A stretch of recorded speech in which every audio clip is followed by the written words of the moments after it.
नमस्कार, स्वागत है आपका एस्ट्रोलॉजिकल विद संदीप कोचर में। आज शो में हम बात करेंगे वास्तु शास्त्र की, which is the science of architecture. Vastu शास्त्र जो कि हमारा ट्रेडिशनल इंडियन सिस्टम है, क्यों जरूरी है इसे अपनी जिंदगी में इंप्लीमेंट करना, और वास्तु शास्त्र से कैसे बूस्ट होती है हमारी good health, wealth, wellbeing, positivity and peace of mind. और साथ ही ये जानेंगे कि एंशिएंट वास्तुशास्त्र और मॉडर्न वास्तुशास्त्र में क्या फर्क है। हर पहलू पर हम बात करेंगे हमारे celebrity astrologer, Nostradamus of India Sandeep Kochar ji से।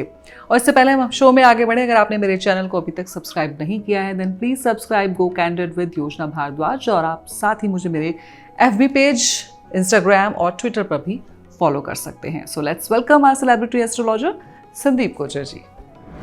Welcome Sandeep ji, welcome to the show. कैसे हैं आप? Thank you so much Yojana ji, I am very good. आप कैसी हैं? मैं एकदम ठीक हूँ। तो कैसा लग रहा है नए साल में? नया साल I think is bringing lot of energy. Actually कुछ तो चेंज आया, क्योंकि जैसे मैं पहले भी कह रहा था कि लोग साल के जाने का इंतजार ज़्यादा कर रहे थे। बिल्कुल। तो अब सबको बहुत उम्मीदें थी 2021 भाई नया साल आएगा तो एक नई बिगनिंग होगी, एक नया माहौल बनेगा। तो एक नया माहौल तो बन रहा है, ये बहुत अच्छी बात है। वो अलग बात है कि अभी भी थोड़ा सा प्रिकॉशन इंसान को लेकर अपने ये वक्त को काटना चाहिए जब तक वैक्सीन कॉमन नहीं हो जाती और उसके जो भी साइड इफेक्ट हैं, कोई भी किसी तरह का जो भी है, I think when it becomes all under control then तब तक आप ये एहतियात बरतें। बहुत जरूरी है। एक हवा में जरूर एक पॉजिटिविटी है, ये मैं जरूर कह सकता हूँ। दिल्ली में हैं आप, दिल्ली की हवा जरूर एक सर्द है, ठंडी हवा है। लेकिन मुंबई बहुत खुशगवार है और मुझे लगता है कि एक नई शुरुआत यहाँ पे अब होनी चाहिए, एटलीस्ट मन में, बिकॉज सारा खेल एनर्जी का है, सिनर्जी का है। और इंसान अगर अपने आप को ऑप्टिमिस्टिक बना के चले, कोई ना कोई वजह तलाश ले जिंदगी में आगे बढ़ने के लिए, तो उसको मदद जरूर करती है। बिल्कुल। और जैसे आपने कहा कि अगर सब लोग उम्मीद लगाए बैठे हैं 2021 से और सब अगर पॉजिटिव सोचें, तो ये जो पॉजिटिव सोच है वो वाकई में इस साल जो है पॉजिटिव हो जाएगा सब कुछ, you know, with that energy. तो आज संदीप जी हम बात करेंगे वास्तुशास्त्र की। बहुत इम्पॉर्टेंट टॉपिक है ये, लोग इसके बारे में जानना चाहते हैं। So how this science of architecture works, और ये बेसिकली कैसे प्रमोट करता है हेल्थ को, वेल्थ को और पॉजिटिविटी को। क्या साइंस है इसके पीछे कि जो लोगों को घर और ऑफिस बनाते समय जो ये वास्तु शास्त्र के अकॉर्डिंग उनकी जो गाइडलाइंस हैं वो फॉलो करनी चाहिए? जी देखिए, बहुत इंपॉर्टेंट है। और जैसे मैं हमेशा कहता हूँ कि सारा खेल एनर्जी का है, ये मेरा एक फेवरेट डायलॉग हो चुका है। एंड कई बार आप किसी के घर जाते हैं, आपको बहुत स्ट्रेस होता है कि चलिए अच्छा हम चलते हैं, फिर अगली बार मिलेंगे। और कई बार आपको कहीं जाने, वहाँ से उठने का मन ही नहीं करता, लगता है कि यहीं बैठे रहें। तो you feel very good in that environment. It is not about luxuries, it is not about wall painting और interior of the house, but it is the energy which is more important. और ये सारा जो energy का खेल है, ये बहुत सारी चीज़ों पे डिपेंड करता है युक्ता जी। आप अगर हम वास्तु की बात करें, ये वास शब्द से बना है। वास मतलब the space, and space where you live, और लिव या ऑफिस भी ले लीजिए, मतलब जहाँ पे आप हैं। बिल्कुल। तो वास्तु में क्या है कि सबसे इम्पोर्टेंट जो ये स्टोरी है, ये है कि ये भी ज्योतिष के तरह उतना ही पुराना है। और इंडियन आर्किटेक्चर अगर आप उठा के देख लीजिए, कोई भी मंदिर आप उठा के देख लीजिए, पुरानी जितनी इमारतें बनी हुई हैं ट्रेडिशन, उस पे वो सब वास्तु पे बनी हुई है। स्पेशली साउथ इंडिया में इसको बहुत अच्छे से अभी तक संभाल के रखा हुआ है। हर मंदिर खूबसूरत है, कोई मुकाबला नहीं है यहाँ के। सूर्य मंदिर, आप सन टेम्पल देखिए, बहुत सारे ऐसे आर्किटेक्चर हैं जो अमेजिंग है। मतलब उसका कोई किसी भी तरह का कोई कंपैरिजन नहीं हो सकता। बिल्कुल बिल्कुल।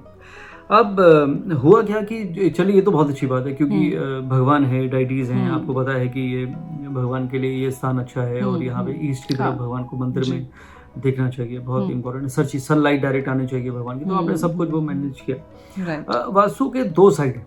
एक वास्तु मैं कहूँगा कि ट्रेडिशनल वास्तु, और दूसरा वास्तु मैं कहूँगा एक मॉडर्न वास्तु, और दोनों में फर्क भी है। दोनों में ये फर्क वक्त के साथ साथ, बदलते वक्त के साथ साथ आया है। ट्रेडिशनल जो वास्तु था, मैं आपको बताना चाहता हूँ, हजारों साल पहले जब पक्की दीवारें भी नहीं होती थी, ईंट भी नहीं होती थी, सब कच्चे घर, छोटे छोटे घर होते थे, डबल स्टोरी का कोई मतलब ही नहीं था। हाँ, अगर वो किले बनते थे तो वो पहाड़ों के ऊपर बनते थे, वो एक अलग बात है, और वो आर्किटेक्चर काफ़ी बाद में आया, मैं उससे भी पहले की बात कर रहा हूँ। तो होता था क्या था कि कम्युनिटी थी, पॉपुलेशन भी कम थी, इस तरह के समुदाय में बना के लोग रहते थे। बिल्कुल। तो वहाँ पे ये वास्तु के कुछ बेसिक प्रिंसिपल्स मैं आपको बताना चाहता हूँ कि भाई ईस्ट में सूर्य सनराइज होता है, सबको पता है। अब सन इज लाइट, सनलाइट भी देता है, सन लाइफ फोर्स भी देता है, और पहले कोई इलेक्ट्रिसिटी नहीं थी। तो ईस्ट की तरफ अगर दरवाजे हैं, ईस्ट की तरफ आपकी ओपनिंग है, तो वहाँ से सनराइज अंदर आएगी और आपके अंदर घर में रोशनी होगी, ऐसा माना गया। मैं प्रैक्टिकली आपको, साइंटिफिकली प्रैक्टिकली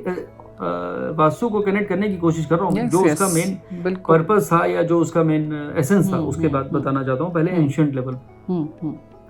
तो उसमें कुछ एग्जांपल्स मैं आपको देना चाहता हूँ। देखिए, बोला गया कि नॉर्थ वेस्ट में आप पानी का टैंक रखना चाहिए। अच्छा। अभी नॉर्थ वेस्ट में पानी क्यों होना चाहिए? अभी के ज़माने में लोग अपना टैंकर तोड़ देते हैं, छत का पूरा नक्शा बदल जाता है कि नहीं, आप साउथ वेस्ट में रख दीजिए, नॉर्थ वेस्ट में पानी रखिए। तो नॉर्थ वेस्ट में पहले पानी का रखना इसलिए होता था क्योंकि पुराने ज़माने में टैंक तो होते नहीं थे। एक तालाब होता था गाँव के लिए, उस तालाब में पानी होता था, वही पीने के काम आता था, बाकी चीज़ों के लिए काम आता था। अब नॉर्थ वेस्ट में ही पानी का सोर्स क्यों होना चाहिए? क्योंकि नॉर्थ वेस्ट एक ऐसी डायरेक्शन है, योजना जी, जहाँ पे सनलाइट डायरेक्ट नहीं जाती, बिकॉज सन जो है वो ईस्ट से राइज होता है और साउथ की तरफ जाते हुए वेस्ट में सेट हो जाता है। तो नॉर्थ वेस्ट में हमेशा पानी एक तो ठंडा रहेगा पीने के लिए, दूसरा वो इवेपोरेट नहीं होगा। तो जब इसलिए वो पानी को स्टोर करना है साल भर के लिए, मतलब जब तक बरसात नहीं आती, पानी का और कोई सोर्स नहीं है, कोई नदी नहीं है, कुछ नहीं, तो नॉर्थ, इसलिए उसको नॉर्थ वेस्ट में या नॉर्थ ईस्ट में उसको पानी का रखा गया कि भाई यहाँ पे ठंडा भी रहेगा और ये इवेपोरेट नहीं होगा, तो पानी पूरा गांव इसको पूरे साल पीता रहे। तो ये रीजन पहला था। ये बेसिक प्रिंसिपल था। लोगों ने उसको अब किसी तरह मॉडिफाई कर दिया मॉडर्न कॉन्टेक्स्ट में, और लोगों ने अपनी दीवारें तोड़ दी और टैंक तोड़ दी जबकि उसकी जरूरत नहीं थी। दूसरी बात है कि एग्जाम्पल दूसरा मैं देना चाहता हूँ आपको, साउथ ईस्ट में किचन होना चाहिए। अब देखिए, किचन नाम का वर्ड किताबों में नहीं है। जी, किचन मतलब जहाँ पे आपके खाने पीने के चीजें रखते थे, आप अपना ग्रोसरी कहते हैं हम लोग इंग्लिश में। पुराने ज़माने में वो हमारे अनाज हुआ करते थे, और अनाज को प्रिजर्व करना बहुत ज़रूरी था। कोई कोल्ड स्टोरेज नहीं था, और कोई किसी तरह का कहीं पे उसको आप रख नहीं सकते थे। तो एक डायरेक्शन वहाँ पे डिफाइन हुई कि साउथ ईस्ट में ही आप रखिए। अब साउथ ईस्ट में क्या होता है, देखिए, आपको वो अनाज खाना भी है, गेहूं हो या चावल हो या कोई भी हो पूरे साल, और आपको वो संभाल के भी रखना है ताकि उसको अगले साल बीज के रूप में इस्तेमाल किया जाए, बिना किसी कीटनाशक के, जो उस जमाने में नहीं था, बिना किसी कोल्ड स्टोरेज के, जो उस जमाने में नहीं था। तो उसके लिए साउथ ईस्ट डायरेक्शन चूज की गई, क्योंकि साउथ ईस्ट में सबसे ज्यादा हीट होती है। क्योंकि जब सन ईस्ट से साउथ की तरफ जाता है तो सबसे ज्यादा वहां पे स्ट्रेंथ होती है। तो साउथ ईस्ट में जब हीट होती है तो वो वाले घर के वो वाले पार्ट में वहां पे हमेशा एक गर्माहट रहेगी, और उसकी वजह से सीलन नहीं होगी, और जब सीलन नहीं होगी तो किसी तरह का बैक्टीरिया वायरस नहीं आएगा। वहां पे सारा खेल फंगस का है, उसका है, आप सबको पता ही। तो ये एक साइंटिफिकली कहिए, एक प्रैक्टिकली कहिए, लॉजिकल रीजन था। तो जितने आप वास्तु के जितने आप रूल उठा के देख लीजिए, कोई भी रूल जो है वो बेहिसाब या विदाउट लॉजिक नहीं है। Everything has a reason, everything has a connection, and every direction has a meaning. तो बड़ा सोच समझ के, मतलब चीज़ों को, कि कैसे, जैसे आपने बताया उस वक्त फैसिलिटीज नहीं थी उस तरह की, लेकिन जो नेचुरल चीज़ें थी, जैसे सनलाइट जहाँ ज़्यादा आती है या जहाँ नहीं आती है, वहाँ पानी जो है वहाँ ठंडा रहेगा। तो ये नेचुरल चीज़ों से ही आप उनको कैसे उसको प्रिजर्व कर सकते हैं, उसका बेस्ट यूटिलाइजेशन कर सकते हैं। So that was a thought behind it. बिल्कुल। और मैं आपको 2 एग्जांपल और देता हूँ। लोग क्या करते हैं, साउथ वेस्ट बहुत आपका हैवी होना चाहिए जी, यहाँ पे आप बड़ी बड़ी अलमीरा बना लीजिए, यहाँ पे आप लोहे के ये लगवा दीजिए। एक्चुअली उसका जो रीजन था, मैंने आपको बताया ना, 2 साइड बता रहा हूँ मैं, एक उसकी ट्रेडिशनल साइंस जो रियल साइंस है, और एक इसकी मॉडर्न साइंस जो कमर्शियलाइज साइंस है। तो बोला गया कि नॉर्थ ईस्ट हल्का होना चाहिए भाई साहब आपका। हल्का का मतलब हुआ कि यहाँ पे बड़े पेड़ वेड़ ना हो नॉर्थ ईस्ट की तरफ। क्यों? उसका वजह क्या है? क्योंकि ईस्ट में सनराइज हो रहा है, आपने पेड़ लगा दिए बहुत बड़े बड़े, आपके घर में कभी कभी सनलाइट आएगा ही नहीं। भले ही आपका ईस्ट फेसिंग हाउस है, वहां पे सन नहीं आएगा क्योंकि आपने सारे बड़े बड़े पेड़ ईस्ट में लगा दिए। तो बोला गया कि ईस्ट को लाइट रखिए, ईस्ट को ऐसे ऐसे ताकि सनलाइट आती रहे पूरी जी। और साउथ वेस्ट में आप हैवी रखिए, मतलब साउथ वेस्ट में वो बड़े बड़े पेड़ लगा दिए जहाँ पे हमेशा सन जो है वो बहुत हार्मफुल, क्योंकि सुबह भी अगर आपको कभी भी बोलते हैं कि भाई आपको सनलाइट को इस्तेमाल करना चाहिए विटामिन डी के लिए, तो वो अर्ली मॉर्निंग का सन होता है, क्योंकि उसके बाद इंफ्रारेड रेज होती हैं जो बॉडी के लिए हार्मफुल है। तो जब साउथ और वेस्ट में आप पेड़ लगाएंगे तो वहां से क्या है, सन का जो हीट है वो आपको नहीं अफेक्ट करेगा और आपको एक ठंडी छांव में आप बैठ सकते हैं। तो मैं आपको जितने रूल, आप कोई भी अगर आपको भी पता है मुझे बताइए, मैं उसका एक आपको लॉजिक से बता सकता हूँ कि why it started like this, why the rules have been made for vastu in the ancient science for that kind of era and how they have modified for this modern era, you know, जो मैं commercialise era की बात कर रहा हूँ। तो देखिए, commercialise किसी भी सब्जेक्ट को, किसी भी बिजनेस को कमर्शियल बनाने में कोई प्रॉब्लम नहीं है, लेकिन उसका एक लॉजिक के साथ अगर आप एक प्रॉपर तरीके के साथ अगर उसको आप लेके चलते हैं तो it will be very beneficial and you know good for everyone. तो जैसे लोग अपना इंफ्रास्ट्रक्चर चेंज कर देते हैं, जैसे आपने कहा कि घर तुड़वा देते हैं, तो जो कुछ पुरानी चीज़ें चलती आ रही वो उस सिचुएशन में सटीक बैठती थी और आज के मॉडर्न टाइम में, एंड आपने बताया कि दोनों का जो लॉजिक है वो एकदम सही और मुझे लगता है एक्सक्लूसिव है। ये मुझे भी इस बारे में जानकारी नहीं थी, हमारे काफ़ी व्यूअर्स को भी नहीं पता होगा ये। लेकिन जो आजकल जो मॉडर्न वास्तुशास्त्र जो लोग बताते हैं ये सब बातें लेकिन पुरानी चीज़ों के अकॉर्डिंग, और लोग काफ़ी अपना स्ट्रक्चर चेंज करा लेते हैं, तो ये कितना सही है? देखिए, उसमें मैंने कहा कि इसके दो पार्ट हैं। अब दूसरा मॉडर्न कॉन्टेक्स्ट में मैं आपको बताता हूँ। अब बोला कि भाई अब हमारी बेटी का रूम किधर होना चाहिए। अब बेटी ऑब्वियसली इंडियन जो परंपरा रही है सालों से, हजारों सालों से, कि भाई बेटी की शादी आप करते हैं, बेटी अपने दूसरे घर में चली जाती है। तो हो सकता है आने वाले कुछ सालों में बेटी हस्बैंड को लेके घर आ जाए, वो अलग बात है। बट इस परंपरा को देखते हुए बोले कि नॉर्थ वेस्ट में आप अपनी बेटी का रूम रखिए, ताकि नॉर्थ वेस्ट एक डायरेक्शन है विंड की, यहाँ पे ये मून का प्लेसमेंट रहता है जो चेंज होता रहता है। North west is for Aries sign, तो वो वहाँ पे जो भी चीज होती है वो वो मूव करने लगती है। इसीलिए अगर आपने ऑफिस की बात करी थी या कहीं गोदाम की हम बात करें या कहीं पे किसी शोरूम में बात करें, तो वहाँ पे यही सलाह दी जाती है कि भाई जो आपके गुड्स या जो आपका सामान बिक नहीं रहा है उसको आप नॉर्थ वेस्ट की तरफ रख दीजिए, तो नॉर्थ वेस्ट में मूवमेंट जो है वो बहुत स्ट्रांग होती है, वहाँ से वो चीज़ मूव कर जाएगी। तो बोला कि बेटी का रूम आप नॉर्थ वेस्ट में बनाइए, और उसके बाद जब बेटी की शादी हो गई, अब रूम वैसे तो अब बड़े घर हैं तो वहाँ पे गेस्ट रूम भी होता है, तो गेस्ट रूम को भी नॉर्थ वेस्ट में बनाया जाता है कि भाई अतिथि तुम कब जाओगे वाली नौबत ना आ जाए। तो जो अतिथि है वो आए और कुछ दिन का मेहमान हो, और उस मेहमान जो है वो फिर अपने वक्त पे लौट जाए, इसलिए नॉर्थ वेस्ट में उसको रखा जाए ताकि वो जम ना जाए वहाँ पे। तो वो लॉजिक जो है मूवमेंट का, जो सामान है, सामान के मूवमेंट का जो लॉजिक है वो मेहमानों पे लगा दिया है, तो हमारे जो है वो नॉर्थ वेस्ट में बन गए। और साउथ वेस्ट जो है वो राहु का है, राहु तिगड़म है, राहु स्ट्रेटेजाइजिंग है, राहु पावर है, राहु के पास सबसे ज्यादा इनिशिएटिव कोई नहीं ले सकता, सब सारा कंट्रोल राहु के पास है। आज की डेट में पॉलिटिशियन है जिनके पास सबसे ज्यादा पावर है, तो they are all ruled by Rahu. बड़ा बड़ा उद्योगपति भले ही वो बिलियनर हो, वो उसके आगे भी नतमस्तक है राहु के आगे, पॉलिटिशियंस के आगे। तो साउथ वेस्ट जो है वो राहु को रूल करती है। इसीलिए बोला गया कि जो परिवार का जो मुखिया है, पुराने जमाने की मैं भाषा इस्तेमाल कर रहा हूँ, आज की डेट में उसे कहते हैं the bread earner of the family और the head of the family should reside in south west, because that is a power zone. यहाँ पे राहु है जो रूल करेगा। अगर आपने अपने बेटे को इमोशनल होकर साउथ वेस्ट में रूप दे दिया कि बेटा तुम ये ले लो, ये मास्टर बेडरूम है, अब तुम्हारी शादी हो जाएगी कुछ सालों में, तो बेटा will try to rule you, sometime over rule you. तो वहाँ पे थोड़ा सा कन्फ्लिक्ट हो सकता है, क्योंकि बेटे को अभी वो समझ नहीं है और अभी मैच्योरिटी नहीं है, तो he will start you know dictating his terms. तो इसलिए बोला गया कि साउथ वेस्ट में जो ओनर है, ओनर इन द सेंस जो घर का जो सबसे सीनियर है, पेरेंट्स हैं अगर आप मान के चले, तो उनको वहाँ पे रूम लेना चाहिए। तो यहाँ पे राहु का इस्तेमाल किया गया, वहाँ पे चंद्रमा का इस्तेमाल किया गया। ऐसी नॉर्थ ईस्ट में टेम्पल या घर में पूजा का स्थान होना चाहिए, क्योंकि नॉर्थ ईस्ट को बृहस्पति दी की जगह है। Brihaspati is about spiritual connect. तो हर दिशा का एक ग्रह है। नॉर्थ डायरेक्शन जो बहुत इंपॉर्टेंट ज्योतिष में, सॉरी वास्तु में रोल प्ले करती है योजना जी।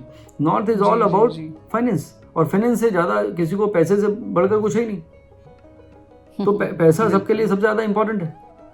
तो नॉर्थ की तरफ बोलते हैं कि भाई साहब नॉर्थ फेसिंग घर हो जाए तो आपके लिए बहुत लकी है।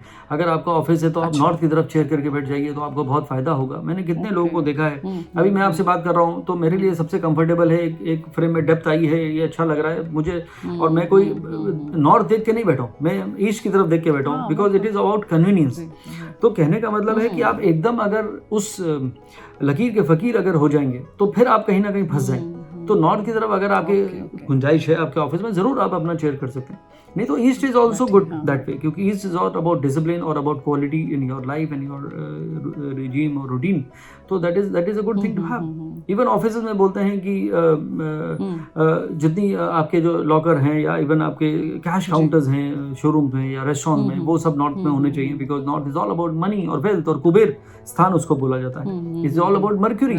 तो ये सारे जो प्रिंसिपल्स हैं ये एंशिएंट टाइम से आते आते मॉडिफाई होते होते और अब वाले ज़माने के दौर में वो आ गए हैं, उसके हिसाब से लोग उसको इंकलकेट करते हैं। इसमें कोई बुराई नहीं है, लेकिन आपको मैं खाली योजना जी कहना मैं यही चाहता था जी कि आप उसको लॉजिक के साथ अगर आप करेंगे और एक सिस्टम के साथ करेंगे, बिना ओवरबोर्ड जाए। कि किसी ने कहा कि भाई साहब आपका जो किचन है वो तो बिल्कुल भी ठीक नहीं है और आपका बाय हुक और बाय क्रुक, तो आप अपना बेड जो है वो किचन में लगा लीजिए। अब वो तो पॉसिबल होगा नहीं, या फिर आप ही खाना बना लीजिएगा भाई साहब अगर आपका बेड वहाँ लग गया, या फिर आपको क्या करना चाहिए तो कहने का मतलब है कि अगर आपके मन में ये वहम आ जाएगा कि मैं बेडरूम को किचन बना लेता हूँ, किचन में बेड लगा लेता हूँ, तो वो प्रैक्टिकली पॉसिबल नहीं। या तो अपना आप घर तोड़ देंगे, अपार्टमेंट में आप जा रहे हैं तो अपार्टमेंट में चेंज करना पॉसिबल उतना नहीं है, बीम्स हैं बहुत सारी, पूरी बिल्डिंग उसी इंफ्रास्ट्रक्चर पर टिकी हुई। फिर आपके सीवरेज है तो वो कैसे आप मैनेज करोगे, दैट इज नॉट पॉसिबल। तो लोग जो है वो उसको एक पत्थर की लकीर मान के जो चल रहे हैं वो गलत है। उसकी वजह से उनके मन में एक डर बैठ जाता है, एक फोबिया बैठ जाता है। उनको लगता है संदीप जी जब से वो वास्तु वाले आए थे हमारे एक भाई साहब, उनको वास्तु की नॉलेज है और उन्होंने कह दिया कि हमारा घर में तो ये प्रॉब्लम है, और जबकि कोई प्रॉब्लम नहीं। तो उस दिन से प्रॉब्लम उनको फील होनी शुरू होगी। और जो मैंने आपसे कहा था कि आई बिलीव इन सिनर्जी, बहुत इंपॉर्टेंट है।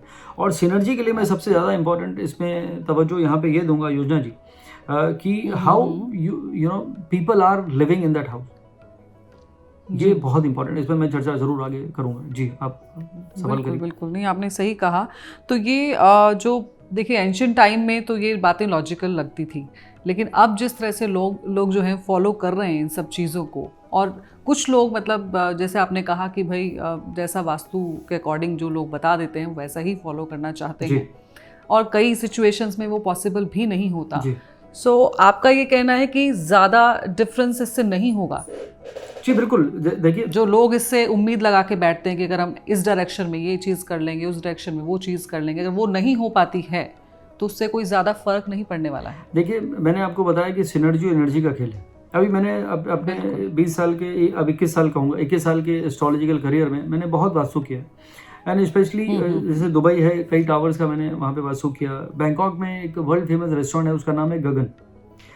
वो वर्ल्ड नंबर 5 रहा कई साल, एशिया नंबर 1 रहा बहुत साल। और उसका वास्तु शुरू से जब उन्होंने उसकी शुरुआत की थी मैंने किया था। और हर चीज़ को मैंने जैसा वास्तु के प्रिंसिपल से मैंने कहा, और कुछ चीज़ों को इग्नोर करना था जो पॉसिबल नहीं था प्रैक्टिकली, इग्नोर किया। और वो देखिए सब एकदम अच्छा चल रहा है। उनके और भी एक दो रेस्टोरेंट आगे बने जो गा के नाम से था, जो गरिमा, जो she became the first Indian who got Michelin stars. ये वो मैंने वास्तु किया। एक मिनिस्ट्री ऑफ क्रैब है, वो भी बैंकॉक में है, उसका मैंने वास्तु किया। कोलंबो का है, वर्ल्ड फेमस चेन है। तो बहुत सारे मैंने ऐसे वर्ल्ड फेमस मतलब वास्तु मैंने अपने करियर में अभी तक किए हैं, और वहाँ पे मैंने टोटल प्रैक्टिकल तरीके से वास्तु किया। बिल्कुल। तो ये मैं दैट इज मोर इम्पोर्टेंट। जी, तो मैं एग्जांपल यही इसलिए ये बात देना चाहता था कि अगर आपको कहीं अपार्टमेंट मिला है, और चाहे आप रेंट पे गए हैं या कहीं आपने खुद खरीद लिया है, तो उसमें आप उतने बड़े चेंजेस नहीं कर पाएंगे। अभी किसी ने कहा कि भाई साहब वेस्ट फेसिंग है, बोले नहीं वेस्ट फेसिंग हमको नहीं चाहिए, हमको ईस्ट फेसिंग चाहिए। अब ईस्ट फेसिंग वाला अपार्टमेंट इस साइड है जहाँ पे ईस्ट की तरफ सन नहीं आएगा, क्योंकि उसके आगे एक और अपार्टमेंट है जो वेस्ट फेसिंग। तो वेस्ट फेसिंग वाले जो अपार्टमेंट में जो लोग रहते हैं, they are more enjoying sun rather than east facing apartment. तो प्रैक्टिकल एस्पेक्ट से, अपनी सोच के साथ, लॉजिक के साथ अगर आप चीज़ों को एनालाइज करेंगे तो आपको समझ में आएगा कि how it can be incorporated. Yes. और जिस तरह से आपने एग्जाम्पल दिया कि आपने बाहर विदेशों में कुछ लोकेशंस, कुछ जगहों के आपने वो वास्तु किया है और प्रैक्टिकल तरीके से किया है, तो वो अच्छा कर रहे हैं, बहुत अच्छा कर रहे हैं। तो ये मुझे लगता है काफ़ी लोगों को ये पता नहीं है, और ये लोग काफ़ी अवेयर होंगे ये शो देखने के बाद, जो आपकी बातें सुनने के बाद लोगों को ये समझ में आएगा कि जो प्रैक्टिकल है ठीक है, आप वो कीजिए, उसमें कोई बुराई नहीं है, लेकिन जहाँ पॉसिबिलिटी नहीं है तो वहाँ भी कोई प्रॉब्लम नहीं है। बिल्कुल, देखिए सबसे ज़्यादा इम्पोर्टेंट है at the time of construction, कितने ऐसे विलाज हैं या बंगले, लोग बंगला जिनका होता है वो अपना लैंड लेके बंगले को बना रहे हैं, that is a right time to call a vastu expert. मैंने बहुत जगह किया है, पुणे में किया है, मुंबई में किया है। तो वहाँ पे आप एकदम सही टाइम पे पहुँच गए, आपको बताया कि यहाँ पे चीज़ें बदली जा सकती हैं। जब वो प्लानिंग वाले स्टेज में, इवन अपार्टमेंट्स भी, अगर वो कंस्ट्रक्शन नहीं हुआ है तो आप तब उसका लेआउट चेंज कर सकते हैं। अपने बिल्डर को आप सजेशन दे सकते हैं कि भाई आप नॉर्थ ईस्ट में टॉयलेट मत बनाइए, इसको पूजा के रूम की जगह होना चाहिए, आप नॉर्थ वेस्ट में टॉयलेट बना दीजिए। तो that is a right time. तो बहुत सारे ऐसे अभी मुझे कॉन्टेक्ट लोग करते रहते हैं जो डेवलपर्स हैं कि भाई आप अपना इसमें इनपुट दे दीजिए। तो that is a right way to incorporate vastu, and they can sell those kind of apartment, market कर सकते हैं कि वास्तु कंफर्टेबल। तो that is a good thing. लोगों का भी मन में एक हौसला बनेगा, उनको भी लगेगा कि भाई उनको कहीं वास्तु के एक्सपर्ट को बुला के हाई फीस नहीं देनी पड़ेगी, और उनकी मोर और less things will be they are all okay to live in. और ये बहुत इंपॉर्टेंट है। आई थिंक, मुझे लगता है कि कंस्ट्रक्शन के वक्त अगर ये अवेयरनेस बिल्डर्स के मन में ये बात आ जाएगी, बाद में वो दीवारें तोड़ेगा आपके अपार्टमेंट के अंदर, इससे अच्छा है कि आप पहले से ही मोर और लेस इसको बना दीजिए, करके चलें। बिल्कुल। तो क्या ये संदीप जी, जैसे कुछ चीज़ों की भी अहमियत होती है घरों में, तो एक जनरलाइज में आपसे एक स्टेटमेंट चाहूँगी कि अगर जहाँ चीज़ें प्रैक्टिकली पॉसिबल नहीं हैं और लोग उसको करना चाहते हैं वास्तु के अकॉर्डिंग, तो क्या चीज़ों की जो प्लेसमेंट है घर के अंदर करें, तो इससे क्या कुछ पॉजिटिव इम्पैक्ट होता है? जी बिल्कुल। आप देखिए, आपको मेरे फ्रेम में मेरा घर दिख रहा होगा, ये मिरर आप देखिए, ये मिरर मैंने नॉर्थ वॉल में लगाया। अभी नॉर्थ इज ऑल अबाउट, एक इज ए ब्यूटीफुल डायरेक्शन, और मेरा जो सबसे पहला था वो नॉर्थ वॉल पे लगाने का मिरर था। इस वॉल पे मुझे सी नजर आता है, क्योंकि जहाँ मैं बैठा हूँ, जब मैं मुड़ के देखूंगा मिरर की तरफ, क्योंकि जो सी है वो मेरे वेस्ट और साउथ डायरेक्शन में है, तो वो पूरा रिफ्लेक्ट इसके ऊपर होता है। तो मैंने तो मजाक में भी मैं कहता हूँ, मुझसे जब लोग मिलने आते हैं, देखिए मेरे अपार्टमेंट की कॉस्ट ऑलरेडी बढ़ गई है, क्योंकि आपको खाली आपके वेस्ट में सी दिखता है, मुझे मेरे नॉर्थ में भी सी दिखता है, तो सी व्यू। तो ये तो देखिए आपकी, ये तो वो है, हम आपकी एक्सपर्टीज कहेंगे जो आपने ये पॉसिबल कर दिखाया। नहीं, मैं तो ये कहूँगा, मैंने इसको क्रिएटिव तरह से लगाया भाई, you know that was a boring wall, तो मुझे लगा कि you know it will reflect something nature from outside. मेरा वो पर्पस है। मैंने खुद आपको कहा है कि मैं बहुत प्रैक्टिकल तरह से और एक लॉजिक तरह से चीज़ों को लेता हूँ। मैंने कोई उसको नॉर्थ को एनहेंस करने के लिए नहीं लगाया, लेकिन obviously it is on a good direction vastu के हिसाब से। आप ये प्लांट्स देख रहे हैं, इतने ब्यूटीफुल यहाँ पे प्लांट्स आपको लग रहे हैं, this all bringing that kind of you know positivity. Green is always a good colour actually, which makes you feel good. और सबसे इंपॉर्टेंट है, ये पीछे देखिए आपको बालकनी का विंडोज नजर आएंगे, इट इज अमेजिंग। यहाँ पे ब्रीज आती है, सामने का डोर हमारा हम खोल देते हैं, तो इतना अच्छा यहाँ पे क्रॉस वेंटिलेशन होता है। तो it is what more important in any houses, cross you connect to the nature. Absolutely, natural air and natural light used जिस घर में आ रही है, वहाँ समझ लीजिए वहाँ वास्तु की आपको जरूरत नहीं है कराने। सबसे इंपॉर्टेंट, क्योंकि जहाँ स्टैग्नेटेड थॉट हो, स्टैग्नेटेड वाटर हो, स्टैग्नेटेड एयर हो, इट इज ऑलवेज पॉइजनस। बिल्कुल बिल्कुल सही कहा। और ये वाकई में एक आई ओपनर की तरह है जो आज आपने वास्तुशास्त्र के बारे में जो सारी बातें कही हैं, तो लोगों को भी सब चीज़ें समझेंगे इन सब चीज़ों को। तो थैंक यू फॉर दिस। और अब नेक्स्ट सेगमेंट की तरफ बिल्कुल, लेकिन मैं उससे पहले जरूर एक बात ऐड करना चाहता हूँ। देखिए, वास्तु आप जरूर कराइए, वास्तु पे भरोसा रखिए, लेकिन एक ब्रॉडर टर्म पे अगर आप उसको लेके चलेंगे तो ना तो आपका प्रॉपर्टी का नुकसान होगा, और आपको उससे किसी तरह का अगर आपको डाउट है, गिले शिकवे हैं, तो वो लॉजिक अगर आपको उसका आंसर मिल जाता है तो मन में एक वहम दूर हो जाता है। कई लोग वहम की वजह से अच्छे खासे घर में भी डर के रहते हैं, और बिकॉज आपका स्टेट ऑफ माइंड नेगेटिव हो जाता है तो वही चीज़ें आप क्रिएट कर लेते हैं। और जो सबसे इंपॉर्टेंट था, जो मैं आपको इसमें ऐड करना चाहता था, मैं ये कह रहा था अबाउट एनर्जी एंड सिनर्जी। आपने वास्तु एक्सपर्ट को लाखों रुपए की फीस दे दी, आपने सबको जहाँ जहाँ उसने कहा था यहाँ पे लाइट लगा लीजिए, इस कलर की यहाँ पे मिरर लगा लीजिए, सोफा उल्टा कर दीजिए, चेयर सीधी कर लीजिए, जो भी उन्होंने एडवाइस किया आपने सब कर लिया, जहाँ जहाँ जिसका बेडरूम था या जो भी ऑफिस में था। आपने सबसे इंपॉर्टेंट एस्पेक्ट मिस कर दिया। और वो मिस क्या, वो सबसे इंपॉर्टेंट एस्पेक्ट क्या है योजना जी? हार्मनी। अगर घर के परिवार के सदस्यों में अगर वो तालमेल नहीं है, अगर वो हैप्पीनेस नहीं है, अगर वो बॉन्डिंग नहीं है, अगर वो कनेक्शन नहीं है, जो हार्मनी की मैं बात कर रहा हूँ, तो फिर उस घर में वास्तु है ही, चीजें बेमानी है। Because vastu is the place where synergy and happiness should be there. तो घर का माहौल अगर अच्छा है, आपकी वाइफ आपकी बेस्ट फ्रेंड है, आपके हस्बैंड आपके बेस्ट फ्रेंड है, आपके बच्चे आपके बेस्ट फ्रेंड है, आपके पेरेंट्स आपके बेस्ट फ्रेंड है। फ्रेंड्स का मतलब क्या हुआ? जैसे फ्रेंड्स से हम हंसी मजाक करते हैं, हमेशा एक हर चीज को शेयर करते हैं, एक इन्वायरमेंट क्रिएट करते हैं। वो अगर आपके घर में है, एक छोटा सा आपने घर में अपने जो भी आपका रिलीजन है, आपने वो वहाँ पे क्रिएट किया हुआ है, रोज आप वहाँ पे गो डाउन करते हैं, प्रार्थना करते हैं, मेडिटेट करते हैं, एक छोटी सी घंटी लगा रखी है, because it is all about vibrations. तो अगर वो आप हैं, लोग विंड चाइम्स लगाते हैं इसीलिए घर में, तो create that kind of wind chime energies at home, तो वो बहुत इंपॉर्टेंट है। तो अगर आप वो क्रिएट कर लेते हैं, तो I think that will create lot of ambience, lot of synergy, and that synergy and that energy will lead to lot of prosperity.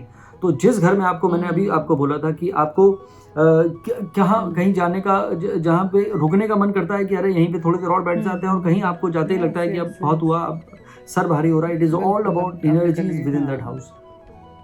बिल्कुल नहीं, आप बिल्कुल सही कह रहे हैं। कई जगह पे हमें जाके लगता है कि बहुत पॉजिटिव लगता है कि आप बैठे रहिए, वक्त का पता ही नहीं चलता, और कई जगह लगता है कि आप जल्दी से निकलिए यहाँ से। और तो that is really more important. और जी मैं आपको ये भी बताना चाहता हूँ, भले ही आज इस वाले एपिसोड में हम अगर कॉलर्स नहीं भी लेते हैं, मैं ये वास्तु को एक तरह से कंप्लीट भी करना चाहता हूँ इन मैनी अदर रिस्पेक्ट, जो लोगों के मन में धारणाएं हैं, क्योंकि कॉलर्स हो हम आने वाले मतलब कितने हफ्तों में लेते रहते हैं। तो मैं आपसे ये, अगर आपको ठीक लगे तो हाँ नहीं बिल्कुल, तो बिल्कुल नहीं। देखिए, जो आप ये बातें बता रहे हैं, ये बहुत इम्पॉर्टेंट है जानना लोगों के लिए, हम सब के लिए बहुत ज़रूरी है। So you please carry on. Thank you. तो कलर्स का बहुत बड़ा रोल है। तो कलर्स को कैसे इनकॉर्पोरेट करना है। अब आपने बेडरूम में रेड कलर करा दिया, red is all about fire, it is all about excessive energy, तो वो रिफ्ट क्रिएट कर सकती है। तो इसीलिए ये डायरेक्शन के अलावा कलर का इंपॉर्टेंस है। तो कलर आपके कौन से रूम में किस तरह के कलर्स होने चाहिए जो घर में पॉजिटिविटी क्रिएट करे या आपको उससे एडवांटेज हो, वो इंपॉर्टेंट है। आपका बेड का डायरेक्शन किधर होना चाहिए, बिकॉज ये सारा जो बॉडी है वो मैग्नेटिक फील्ड से चलता है। अर्थ हमारी मैग्नेटिक, सबको पता है मैग्नेटिक फील्ड उसमें है। तो सर हमारा हमेशा साउथ की तरफ होना चाहिए, ईस्ट की तरफ भी हो सकता है, ये दोनों डायरेक्शन ठीक है। बहुत अगर नहीं स्कोप है तो वेस्ट कर लीजिए, लेकिन आपका नॉर्थ की तरफ सर कभी नहीं होना चाहिए, नॉर्थ की तरफ। अदरवाइज वो आपके एनर्जी, अर्थ की एनर्जी और आपकी बॉडी की एनर्जी को रिपेल करेगा, and then it will go against anyone's health. Bedroom में मिरर नहीं होने चाहिए, बिकॉज मिरर क्या करता है, वो मिरर आपकी इमेज को एनहेंस करता है, तो वो डिस्ट्रैक्ट करता है एनर्जीज को, तो वो आपको एक इम्बैलेंस क्रिएट होता है बॉडी के अंदर, तो वो it is not good for health. एक क्वेश्चन मैं मिरर से लेके आपसे पूछना चाहती हूँ कि बेडरूम में आपने कहा कि मिरर नहीं होना चाहिए, लेकिन अगर ये हेड साइड पे हो, जिसमें आप अपने आप को नहीं देख पा रहे हो, आपके ऑपोजिट नहीं हो मिरर, इज दैट ओके?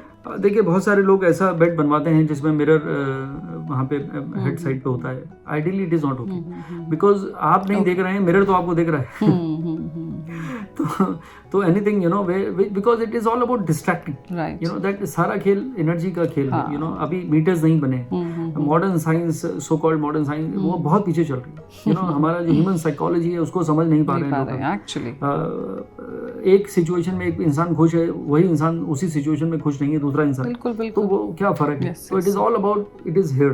तो सारा खेल एनर्जी का है, हैप्पीनेस हो, सक्सेस हो, हार्मनी हो, व्हाटएवर इट इज। जो हम ह्यूमन नेचर की जो बात करते हैं, ये बहुत कॉम्प्लिकेटेड है, और खेल है सब अट्रैक्शन का और रिपल्शन का, जो मैंने एनर्जीज की बात करी। तो अगर एक पॉजिटिव एनर्जी है तो वो आपको अट्रैक्ट बढ़ाइए। जैसे मैंने कहा, विंड चाइम्स लगा लेते हैं लोग, आप घर में मंदिर में घंटी बजाइए, शंख बजाइए। शंख की बहुत बड़ी महिमा है। शंख क्या है? वो शंख इतनी बड़ी वाइब्रेशंस क्रिएट करता है जो सारी नेगेटिविटी को हटा देता है। इसीलिए कहते हैं कि अगर आप एक दिया जला लेते हैं, इसीलिए लोग कैंडल जलाते हैं। और भी रिलीजन के लोग हैं, जरूरी नहीं कि दिया, सारे लोग मतलब सबके अपने अपने तरीके हैं। लोग दिया की जगह कैंडल जला लेते हैं। एसेंशियल ऑयल्स भी लोग इस्तेमाल करते हैं।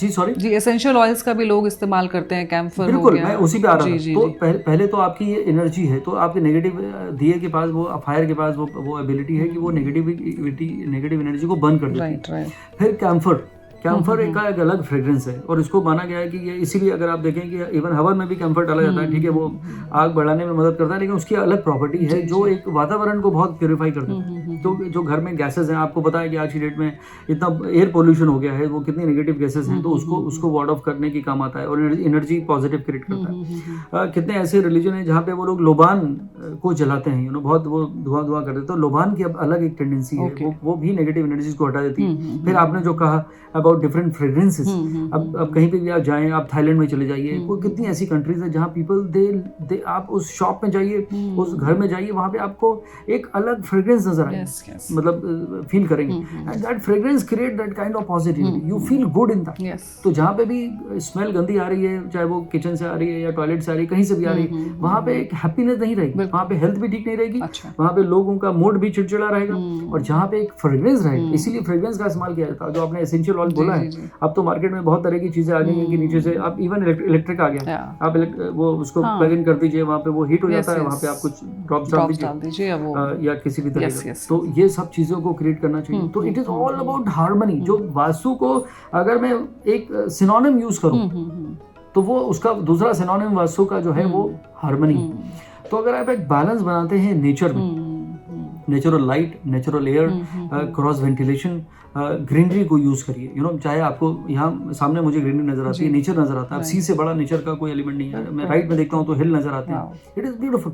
तो इसीलिए डॉक्टर्स भी कहते हैं भाई अपनी हवा पानी बदल के आइए, आप किसी हिल स्टेशन में चले जाइए। इसलिए हॉलीडेज बनाई गई हैं, लेकिन आजकल हॉलीडेज का मतलब कुछ और हो गया, लेकिन हॉलीडेज का मतलब है कनेक्ट टू द नेचर नहीं है, लेजर है, people they don't understand. Holidays भी आजकल भागम भाग हो गई हैं। बिल्कुल आप सही कह रहे हैं। और वहाँ पे भी लोग देखते हैं कि वहाँ की मॉन्यूमेंट्स को देख लेते हैं, वहाँ के इसको देख लेते हैं, तो वो they are disconnecting with the nature.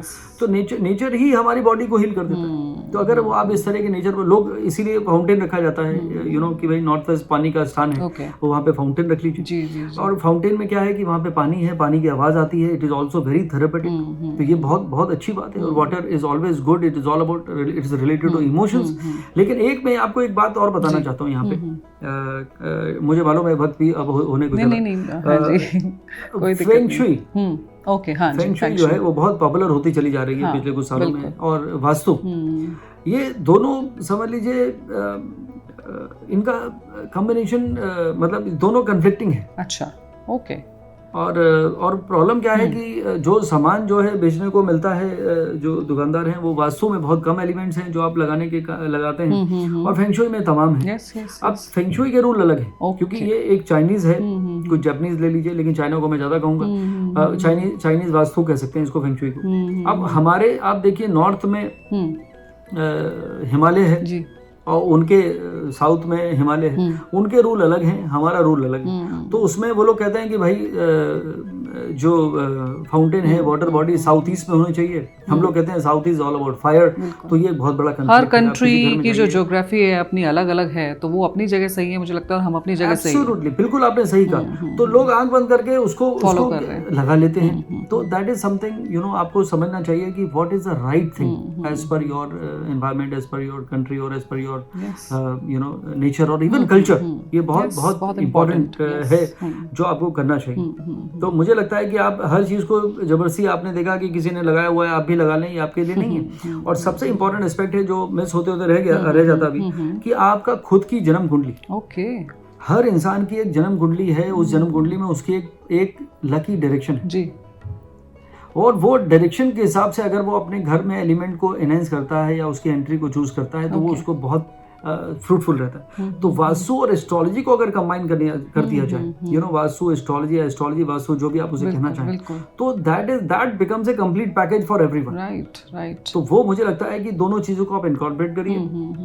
कौन से प्लैनेट आपके लिए ठीक नहीं है, आप वो कलर्स एनहेंस मत करिए। जो प्लैनेट आपके लिए बहुत अच्छे हैं, जो विच आर प्रॉमिसिंग गेन्स और प्रोस्पेरिटी, वो वाले प्लैनेट या वो वाले कलर्स को, चाहे वो कर्टन के रूप में हो, चाहे वो प्लांट्स के रूप में हो, या कलर्स ऑफ या मिरर्स को आप यूज करिए, फ्रेग्रेंस को यूज करिए, अलग अलग तरह की फ्रेग्रेंस का अलग अलग वो एक सिग्निफिकेंस है जो आप यूज कर सकते हैं, रोजमर्रा आप यूज कर सकते हैं, उसमें आपको बहुत ज्यादा एफर्ट्स करने की जरूरत नहीं है।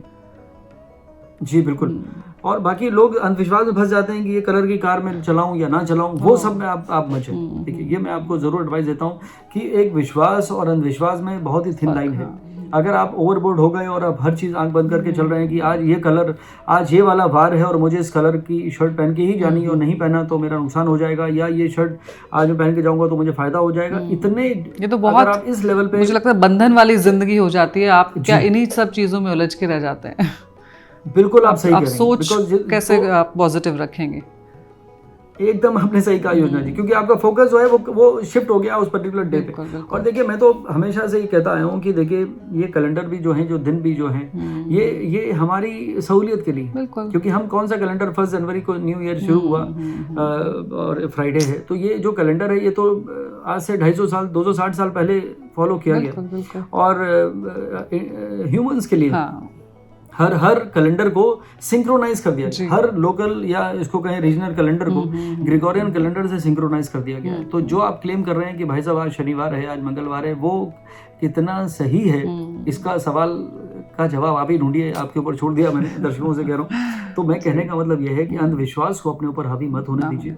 वास्तु या ज्योतिष एक खूबसूरत साइंस है, हमारी सभ्यता के साथ जुड़ी हुई है, संस्कृति के साथ जुड़ी हुई है, वेदों का अंग है, जो ओल्डेस्ट स्क्रिप्चर्स हैं प्लैनेट के, उसका सही तरह से अगर आप यूटिलाइज करते हैं अपने अपने लाइफ में, अपने घरों में, अपनी जिंदगी में, अपने माइंड में, तो फिर आपको सक्सेस मिलने से कोई नहीं रोक सकता। और अगर आपने उसको नेगेटिव साइड या उसके अंधविश्वास को पकड़ लिया और डर को अपनी उसका हिस्सा बना लिया, then you will always feel low, you will always feel boxed down. आपको लगेगा कि आपका ये घर लकी नहीं है, आपको लगेगा कि आज आपका दिन अच्छा नहीं है, ये कलर आपके लिए डेंजरस है, आप उसी में उलझ के रह जाएंगे जैसा आप अभी कह रहे थे। और फिर इंसान वो फियर और एंजाइटी को अपने ऊपर हावी करा के अपनी सारी एनर्जी को लूज कर जाएगा और फिर उसको सफलता नहीं मिलेगी। बिल्कुल। तो ये लोगों को समझना चाहिए, जैसे आपने कहा कि एनर्जी और सिनर्जी दोनों इंपॉर्टेंट रोल प्ले करती हैं और ये सब चीज़ों से ऊपर हैं। और आई एम श्योर कि अभी काफ़ी कुछ रह गया है संदीप जी, आगे के जो कुछ शोज़ हैं हम इसी पर बात करेंगे और आपसे जो एक्सक्लूसिव जानकारियाँ वो निकालेंगे। आपका जो ज्ञान का भंडार है उसमें से हमें भी कुछ सीखने को मिलेगा। I think I only talk which I feel is logical, चाहे वो एस्ट्रोलॉजिकल हो या वास्तु वाइज हो, इसलिए आपके शो का नाम भी एस्ट्रोलॉजिकल है, because it is all about logic where you have the right, that is the idea behind the name of this show.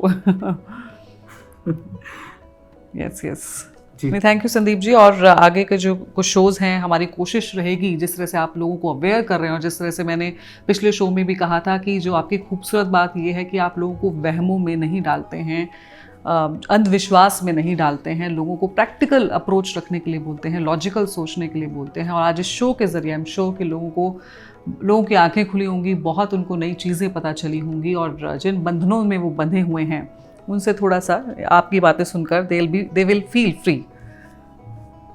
Thank you so much Yojana ji. And I think adopt thing in the right way. You know, doctor आपको कहता है कि आपको ये गोली खाने से बाद लेनी चाहिए, सुबह, दोपहर, शाम को, और आपको लगता है कि 5 दिन का कोर्स है, मैं 1 दिन में खा लूंगा दवाई तो आपका नुकसान हो जाएगा फायदे के बजाय। तो सेम हमारी जितनी भी ट्रीटमेंट है लाइफ में, हम जो बेटरमेंट करना चाहते हैं, do it in the mild way, do in the right way, instead of going overboard and घर की सारी दीवारें तोड़वा के और सारे कलर आप चेंज करा दें। That is not the right. लेकिन मेंटालिटी का क्या, अगर आप घर में हार्मनी, जैसे आपने कहा कि बहुत इंपॉर्टेंट है, वो ही उस पर आप ध्यान नहीं दे रहे हैं, बाकी चीज़ों पर ध्यान दे रहे हैं, तो कोई फ़ायदा नहीं है।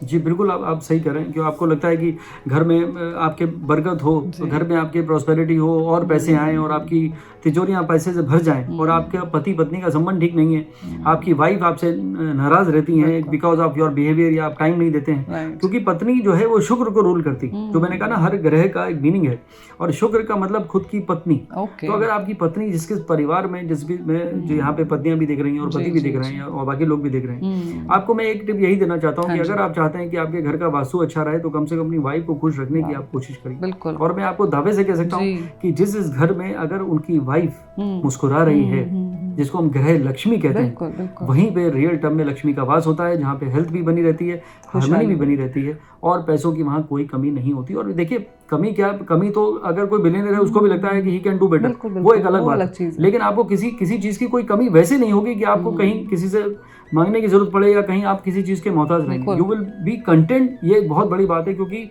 कंटेनमेंट जो है it is not easy to get. तो ये वो लोग हैं जो प्रॉस्पेरस रहते हैं। मैं ऐड ऑन करना चाहूँगी, और इस बात जो आपने कही है, ये चीज़ मैंने कई जगह ऑब्जर्व की है, जहाँ जो घर की जो महिला है उनकी इज्जत नहीं होती है, उनका मान सम्मान नहीं होता है, उनको उनकी एक एज अ पर्सन उनको नहीं रखा जाता है, उनको खुश नहीं रखा जाता है। वहाँ वो सब ये सब चीज़ें जो आप प्रॉब्लम बता रहे हैं फाइनेंशियली, और ये सब चीज़ें रहती हैं। तो जो घर की लक्ष्मी है उसको खुश रखना बहुत ज़रूरी है। और जहाँ इसका उल्टा होता है, उनको ऊंचा दर्जा दिया जाता है, उन्हें खुश रखा जाता है, वहाँ आप देखिए वहाँ का घर का माहौल ही अलग होता है।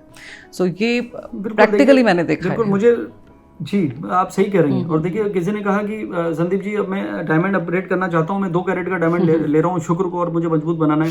उसकी कुंडली में शुक्र अच्छा है, मुझे और लग्जरीज लाइफ में बढ़ानी है। हाँ जी। तो Venus is love, luxuries, comfort, happiness, glamour, entertainment, anything which is beautiful is all Venus. And Venus means wife. तो वाइफ आपकी आपसे बन नहीं रही है, तो डायमंड आप पहने चले जा रहे हैं 2 कैरेट और 5 कैरेट, उससे हो गया कुछ नहीं। तो पहले आप सबसे पहला कर्तव्य है आपकी अपनी वाइफ को, नो मैटर, देखिए सबसे बड़ा रिलेशन होता नहीं है, और थोड़ा सा इंडिफरेंसेस तो सबकी जिंदगी का पार्ट है, दैट इज ओके। हर रिश्ते में थोड़ा सा एक्सेप्टेंस, थोड़ा सा टॉलरेंस आपकी जिंदगी को बेहतर बना सकता है। बिल्कुल, नहीं, आई एम श्योर ये शो देखकर काफ़ी लोग जो हैं इस बात को समझेंगे, इस बात को मानेंगे। और मैं भी इस चीज़ को मानती हूँ जो आपने अभी ये बात कही है। एंड बहुत बहुत शुक्रिया। और आज हमें व्यूवर्स से थोड़ा माफ़ी मांगनी पड़ेगी, क्योंकि शो थोड़ा लंबा हो गया और अभी हम जो क्वेश्चन एंड आंसर हैं वो नहीं ले पाएंगे, और नेक्स्ट शो में हम पूरी कोशिश करेंगे क्वेश्चन एंड आंसर लेने की। सो फिलहाल आज के लिए माफ़ी व्यूवर्स से हम मांगना चाहेंगे। डेफिनेटली देखिए किसी एपिसोड में हम ऐसा भी करेंगे कि हम आज की भरपाई भी कर लेंगे और ज़्यादा सवाल ले लेंगे, तो कवर अप हो जाएगा। जी बिल्कुल बिल्कुल। थैंक यू संदीप जी, बहुत अच्छा लगा आपसे बात करके। इस जो टॉपिक था, इसका जो डिफरेंट एंगल है आपने सामने रखा बहुत खूबसूरती से, and thank you so much. I am sure इससे लोग अवेयर होंगे। Thank you. Take care, wish you all the best and God bless us all. Thank you so much Sandeep ji. तो चलिए हम कुछ और एपिसोड्स में भी संदीप जी से उनकी उन्होंने जो बातें कही हैं वास्तुशास्त्र को लेकर, उनसे और जानकारी लेने की कोशिश करेंगे, ताकि हम लोग अवेयर हो सकें, हम लोगों की आंखें खुल सकें और हम अंधविश्वास में ना फंसें। तो चलिए अब आपसे मुलाकात होगी नेक्स्ट फ्राइडे शाम 8 बजे। Till then you please take care of yourself. नमस्कार।